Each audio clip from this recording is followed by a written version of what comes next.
ఇప్పుడే సర్వసాచి గారి గురించి మా అంబేద్కర్ గారు చెప్తా ఉన్నారు. అప్పుడు 2 రకాల భావన చేస్తారు.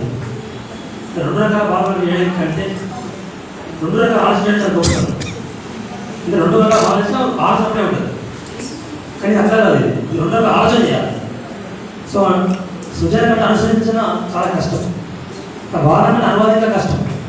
ఇక్కడ ముందు కవిలో ప్రకాశం చేస్తాను. ఫస్ట్ ఆయన ఏం చెప్పాలి మనం అర్థం కావాలి. సరే ముందు మన దేవన్న భాషని తెలుగు అర్థమవుతానే కష్టం. తెలంగాణ టెంపుల్ బాగా అర్థమవుతుంది. కానీ నిజంగా మా దేవన్న ప్రయత్నం తీసుకొని ఈరోజు శ్రీకాకుళం వైద్యులు ఆంధ్రలో అర్థం గుంటూరులో చెప్తే వాళ్ళు ఫస్ట్ వాళ్ళకి అర్థం కాదు. ఫస్ట్ విసిరేలు అంటే ఇది, లోగిలు అంటే కన్నీరు, ఇవన్నీ ఇది ముచ్చని వాళ్ళకి అర్థం కాదు.